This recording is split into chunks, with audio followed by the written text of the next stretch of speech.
Sir, इसके साथ ही लोग ये भी कह रहे हैं कि क्या वाक़ई मोदी बदल गए हैं? क्योंकि कुछ नया उन्होंने इस बार किया।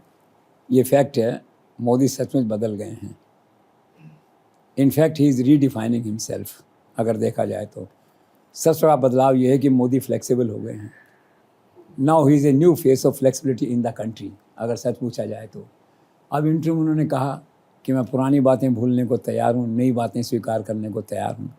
पुरानी चीज़ें भूलने को तैयार हूँ, नई बातों को फॉलो करने को तैयार हूँ। बहुत बड़ा परिवर्तन है उनके जीवन में जो है। दूसरा क्या है कि is trying to be 21st century prime minister जो है, who can compete with American president, Russian president, any president. और वो तो पहले कम्पीट कर चुके हैं। आप देखा होगा पिछले 4-5 साल में उनका जो सारा गवर्नेंस है, उनका जो डिलीवरी है, वो सारी की सारी जो है ना टेक्निकल हो गई है इन ए वे।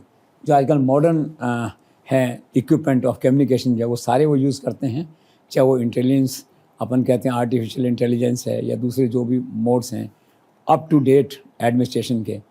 दूसरा क्या उनकी जो सारा फोकस है अब वो इस पे हो गया है कि quality of governance and delivery should improve. तो एक्चुअली क्या है कि एक विकासशील राष्ट्र में होते हुए भी उनका जो वर्किंग है, उनका जो स्टाइल ऑफ फंक्शनिंग है, वो एक बहुत ओवर डेवलप्ड नेशन की तरह है, चाहे वो अमेरिका हो, कनाडा हो, फ्रांस हो। तो ये एक डिफरेंस आ गया है। कोई नहीं कह सकता कि Narendra Modi is the prime minister of a developing nation. His functioning indicates that he is the prime minister of A already developed nation. तो मोदी इज़ चेंजिंग।